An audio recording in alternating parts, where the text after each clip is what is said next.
반갑습니다. 오늘도 여러분들께 스포츠 정보를 알려드리는 토토시즌입니다. 구독과 좋아요는 저에게 큰 힘이 됩니다. 구독과 좋아요 한 번씩 눌러주시면 감사하겠습니다. 추가 조합픽은 영상의 댓글에 기재해두었습니다. 그럼 바로 분석 시작하도록 하겠습니다. 첫 번째 경기는 마치다와 간바오사카입니다. 마치다는 이번 경기에서 3-4-3 포메이션을 바탕으로 홈에서 특유의 압박 축구를 선보이며 경기 초반부터 주도권을 잡으려 할 것입니다. 최전방의 후지오는 제공권과 연계 능력을 동시에 발휘하며 순간적인 박스 침투로 상대 수비 라인을 흔드는 역할을 맡고, 이는 곧바로 득점 기회로 이어질 수 있는 핵심적인 움직임이 됩니다. 소마는 측면에서 폭발적인 가속력을 바탕으로 커싱과 크로스를 자유롭게 오가며 단순히 측면 돌파에 그치지 않고 직접 마무리까지 책임질 수 있어 전술의 폭을 넓혀줍니다. 나카야마는 이 선에서 템포를 안정적으로 조율하며 압박을 회피한 후 전방으로 효율적인 패스를 공급해 전체적인 전개 속도를 끌어올립니다. 마치다는 홈 경기에서 강한 압박으로 중원을 잠그고 빠른 템포 전환으로 상대를 진영 깊숙이 몰아넣는 장면이 반복적으로 연출되는 팀답게 체력적 우위와 활동량을 바탕으로 후반으로 갈수록 더 강력한 압박을 가할 수 있습니다. 반면 간바오사카는 4-2-3-1 포메이션으로 나서며 구라타가 중원에서 압박과 전개를 동시에 책임지지만 강한 압박에 직면할 경우 패스 선택이 단순해지고 전개가 차단되는 장면이 자주 나타납니다. 우사미는 전방에서 침투와 슈팅 감각을 살리려 하지만 최근 경기에서는 박스 근처에서 고립되는 경우가 잦아 득점 기회가 제한적입니다. 미치타는 활동량과 측면 연계에서 팀에 기여하지만 전개 속도가 느려지면 효율성이 떨어지는 단점이 뚜렷합니다.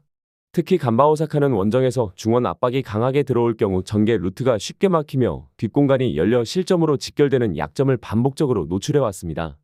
더구나 교체 카드 활용 폭이 좁아 후반 압박 강도를 유지하기 어려운 상황이 자주 발생하는 것도 큰 부담입니다. 결국 이번 경기는 압박 강도와 활동량 그리고 전술적 완성도에서 앞서는 마치다가 유리한 구도를 형성할 가능성이 큽니다. 홈팬들의 후원 속에서 후지오의 침투와 소마의 측면 돌파, 나카야마의 안정적인 전개가 맞물린다면 경기 흐름은 마치다 쪽으로 빠르게 기울 수 있습니다. 간바오사카가 전반까지는 버티더라도 후반 들어 체력과 압박 저항력에서 격차가 벌어지며 경기 흐름을 내줄 위험이 큽니다. 따라서 이번 맞대결은 마치다가 압도적인 압박 전술과 활동량으로 상대를 몰아붙이며 안정적으로 승리를 가져갈 가능성이 높습니다. 마치다의 승리와 언더를 추천드리는 경기입니다. 두 번째 경기는 산프레체 히로시마와 비셀 고베입니다. 산프레체 히로시마는 3-4-3 포메이션을 바탕으로 안정적인 빌드업과 조직적인 전술 운영을 중시하는 팀으로 홈에서 특히 점유율을 높게 가져가며 경기를 풀어가는 데 강점을 지니고 있습니다. 기노시타는 전방에서 제공권과 포스트 플레이를 통해 공중경합에서 우위를 점할 뿐 아니라 이선의 침투를 유도하며 다양한 공격 루트를 만들어내는 핵심 자원입니다. 제르맹류는 빠른 가속력과 드리블 돌파를 앞세워 측면을 공략하고 컷백과 슈팅으로 마무리를 시도하는 등 공격 전개에 활력을 불어넣으며 가와베는 중원에서 템포를 조율하고 볼 배급을 안정적으로 이어가면서 팀 전체의 흐름을 조율합니다. 특히 히로시마는 홈에서 3백의 안정감을 기반으로 압박을 전개하며 짧고 빠른 패스 교환을 통해 상대 진영을 흔들며 주도권을 장악하는 경향이 강합니다. 다만 최종 마무리 단계에서의 결정력 부족은 여전히 약점으로 지적될 수 있으며 기회를 많이 만들어도 득점으로 이어지지 않는 장면이 반복될 가능성이 있습니다. 반면 비셀 고베는 4-3-3 포메이션을 바탕으로 미야시로, 사사키, 이데구치가 중심이 되는 전개를 보여주고 있습니다. 미야시로는 페널티 박스 안에서 날카로운 움직임과 슈팅 감각을 발휘하며 팀의 확실한 골 결정력을 담당하고, 사사키는 오버래핑과 크로스를 통해 측면 공격에 활력을 불어넣어 상대 수비를 흔듭니다. 이데구치는 활동량과 압박 능력을 바탕으로 중원에서 수비와 공격을 동시에 지원하며 빠른 회복력으로 경기 흐름을 안정시키는 역할을 수행합니다. 고벨은 원정에서도 전방 압박을 통해 상대 빌드업을 무너뜨리려는 성향을 보이지만 결정력에서 기복이 있는 점은 큰 아쉬움으로 남습니다. 슈팅 정확도가 떨어지는 순간에는 경기를 지배하고도 골을 뽑아내지 못하는 흐름이 반복되어 승부처에서 치고 나가는 힘이 부족한 모습을 보여왔습니다. 결국 이번 맞대결은 양팀 모두 장점과 약점이 뚜렷하게 드러나는 경기라 할 수 있습니다. 히로시마는 기노시타의 제공권과 제르맹류의 속도, 가와베의 전환 전개를 통해 꾸준히 공격 기회를 만들 수 있으나 결정력 부족으로 인해 다득점으로 이어지기는 쉽지 않을 전망입니다. 고베 역시 미야시로와 사사키의 공격 루트가 날카롭지만 원정에서 집중력이 흔들리고 마무리의 안정감이 떨어진다는 점이 부담으로 작용합니다. 두 팀 모두 압박과 활동량에서는 좋은 모습을 보일 수 있으나 골문 앞에서 마침표를 찍는 능력의 부족으로 인해 쉽게 승부가 갈리지는 않을 것으로 보입니다. 경기 후반으로 갈수록 체력적 부담 속에서 신중한 흐름이 강화되며 팽팽한 균형이 유지될 가능성이 크고 결국 승부처에서 어느 쪽도 확실히 치고 나가지 못한 채 무승부로 귀결될 가능성이 높습니다. 따라서 이번 경기는 무승부와 언더를 추천드리는 경기입니다. 세 번째 경기는 전북현대와 강원FC입니다.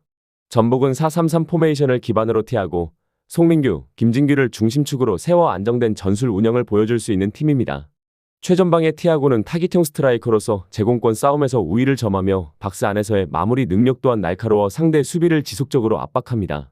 송민규는 좌측에서 넓은 활동량을 바탕으로 드리블 돌파와 컷백 타이밍으로 변화를 주며 전북의 공격 전개에 속도와 활력을 불어넣는 역할을 수행합니다.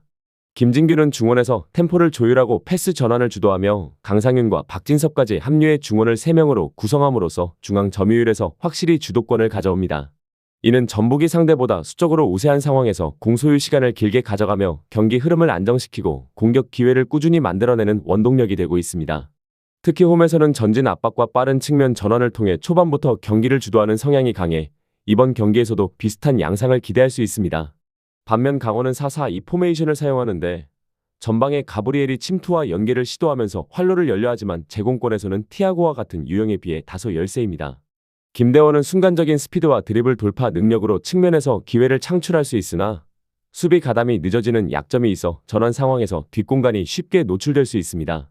김강국은 중원에서 넓은 활동량으로 분투하지만 단 2명의 미드필더만 배치된 구조적 한계는 분명히 존재합니다. 이유현까지 투입된다 하더라도 수적 열세는 극복하기 어려워 전북의 3미드 라인을 상대로 점유율 싸움에서 밀릴 가능성이 큽니다. 이는 곧 전북이 공을 더 오래 소유하고 더 많은 슈팅 기회를 만들어낼 수 있다는 점에서 강원에게 불리한 흐름이 될 수밖에 없습니다. 결국 이번 맞대결의 핵심은 중앙 미드필더 숫자 싸움에 있습니다. 전북은 김진규, 강상윤, 박진섭이 동시에 기동하며 전방 압박과 템포 조율을 동시에 수행할 준비가 되어 있고 이는 곧 점유율 우위로 직결됩니다. 강원은 개별적인 돌파와 순간적인 속도에서 변화를 줄 수는 있지만 중원에서 밀리면 공격 전개가 끊기고 흐름을 유지하지 못할 가능성이 큽니다. 경기 후반으로 갈수록 강원은 체력 부담과 전술적 대응 한계로 인해 수비 라인을 낮출 수밖에 없고 이는 곧 전북이 박스 안을 더 깊게 점유하며 득점 기회를 늘리는 조건으로 작용합니다. 홈팬들의 응원과 다양한 전술적 옵션까지 결합되면 전북은 경기를 끝까지 압도하는 흐름을 가져갈 가능성이 큽니다. 따라서 이번 경기는 전북의 승리와 오버를 추천드리는 경기입니다. 마지막 경기는 광주FC와 부천FC입니다. 광주는 4-4-2 포메이션을 기반으로 조직력을 다지고 있으며 전방에서는 프리드 연순이 제공권과 연계 플레이에서 강점을 발휘하며 중심축으로 자리 잡습니다. 그는 단순히 공중볼 경합에만 그치지 않고 볼을 지켜내며 이선으로 연결해 공격 전개를 돕는 역할까지 맡고 있어 광주의 전술에 안정감을 부여합니다. 좌측의 헤이스는 폭발적인 스피드와 드리블 돌파를 통해 상대 수비 라인을 직접적으로 흔드는 자원으로 컷인 후 슈팅이나 동료와의 연계까지 연결하는 능력이 뛰어나 득점 기회를 창출하는 핵심 무기입니다. 최경록은 중원과 측면을 자유롭게 넘나들며 볼 배급과 압박 회피를 책임지고 박스 근처에서의 세밀한 패스로 공격 템포를 빠르게 이어주는 연결고리 역할을 수행합니다. 특히 광주는 포백과 윙포워드 조합으로 측면에서 2대1 구조를 자주 만들어내며 하프스페이스 침투를 통해 수적 우위를 바탕으로 상대 수비를 효과적으로 흔들어내는 전술적 색깔을 드러냅니다. 홈에서 경기할 때는 압박 강도를 초반부터 끌어올려 빠른 템포로 경기를 주도하는 경우가 많아 초반 분위기를 가져올 가능성이 높습니다. 반면 부천은 3-5-2 포메이션을 기반으로 전개하지만 구조적 약점이 분명히 드러납니다. 전방의 몬타뇨는 힘있는 포스트 플레이와 박스 안집중력을 바탕으로 공격의 중심을 세우지만 상대가 강하게 압박할 경우 고립되어 효율이 크게 떨어집니다. 티아기뉴가 중원에서 전환 패스를 담당하고 압박을 풀어내려 하지만 수적 열세 상황에서는 연결 템포가 늦어지고 빌드업이 쉽게 끊기는 문제가 나타납니다. 측면에서 활동량을 책임지는 카즈는 한 명이 넓은 구역을 커버해야 하는 구조적 부담 속에 상대 풀백과 윙어의 2인 조합을 상대할 때 한계를 보일 가능성이 큽니다.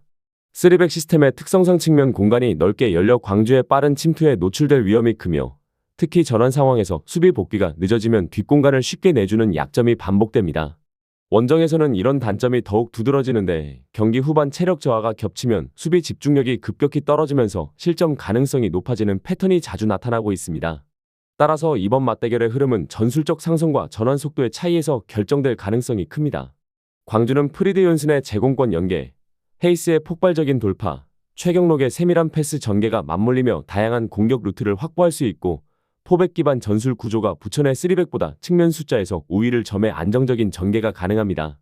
부천은 수비 블록을 내려 버티려 하더라도 광주의 풀백과 윙어의 오버래핑이 지속적으로 빈틈을 만들어내는 압박으로 이어질 것이며 중원에서도 수정 열세가 겹쳐 전개 자체가 막힐 가능성이 큽니다. 결국 경기 후반으로 갈수록 체력 격차와 압박 강도의 차이가 더욱 뚜렷해질 전망이며 광주가 전술적 상성과 홈이점을 바탕으로 경기를 완전히 주도할 시나리오가 유력합니다. 이번 경기는 광주의 승리와 언더를 추천드리는 경기입니다. 추가적인 조합을 원하신다면 구독과 좋아요를 눌러주시면 감사하겠습니다. 성공적인 수익에는 종종 운 이상의 것이 필요합니다. 정보에 입각한 성공적인 노림수가 필요합니다. 용어도 어렵고 혼자 쩔쩔매고 있었다면 지금 전문가의 도움을 받아보세요. 저희는 스포츠 정보와 분석글을 판매하지 않습니다. 스포츠를 좋아하는 모든 분들 즐기실 수 있게 무료 정보방을 운영 중입니다. 무료 정보방 참여는 영상 댓글을 참고해주세요. 오늘도 영상 시청해주셔서 감사합니다. 내일 또 다른 분석으로 찾아뵙겠습니다.